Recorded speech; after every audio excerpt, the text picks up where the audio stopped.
think Apple needs to do to catch up? What do we need to see from this event, from a new iPad, for Apple to make greater inroads into this, potentially very lucrative space? It's all about getting that next generation, right?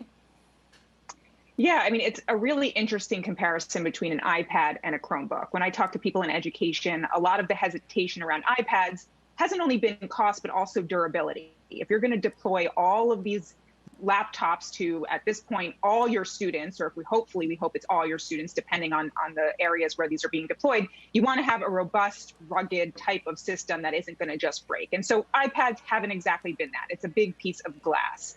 That said, Apple has done a lot of things and made a lot of inroads in education. They've done that since really the beginning of the iPad, with deploying iPads to different schools. So, I mean, in terms of if you're picking an iPad or you're picking a Chromebook, I think those there are different options and there are different things people consider there. I think today we hear more about the lower price point of this iPad, the flexibility of the iPad versus Chromebooks, the ability to add the pen, add the keyboard, take it off, use the touch screen, and how much better that can be than just a traditional laptop. Joanna, I wonder where you think they're going overall with pricing and ASPs. Will we continue to see them try to barbell very lower priced items and very high priced items, or are they going to take a clue from the consumer, which has been saving money like mad in this pandemic and arguably has funds to spend that they might not have used on travel that they could put toward a new piece of hardware? It's a great question. I've been thinking a lot about it. I think this year we see a lot more in the lower end from Apple, and we see a lot more performance and a lot more feature punch in the lower end.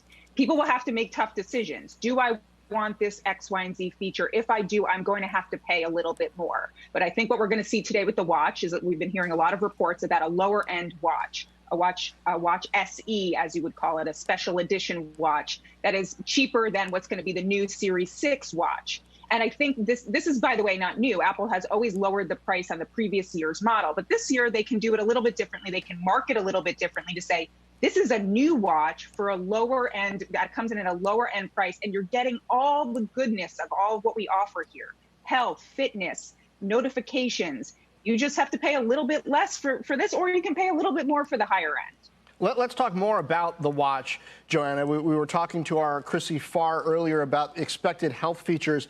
When the watch first came out, Apple didn't seem to really be sure what it was going to be. There were all these apps that you could get on it, like everything on your phone had its watch equivalent. I'm not sure people are really using all that stuff. Apple seems to be doubling down on health. Do you think that the pulse oximeter and all of the health concerns that the whole world has right now end up being the focus here? I think not only does it end up being a focus, but I think it ends up being a major selling point this year. I bought 2 Apple Watches this year for my parents, and I bought them because it had fall detection.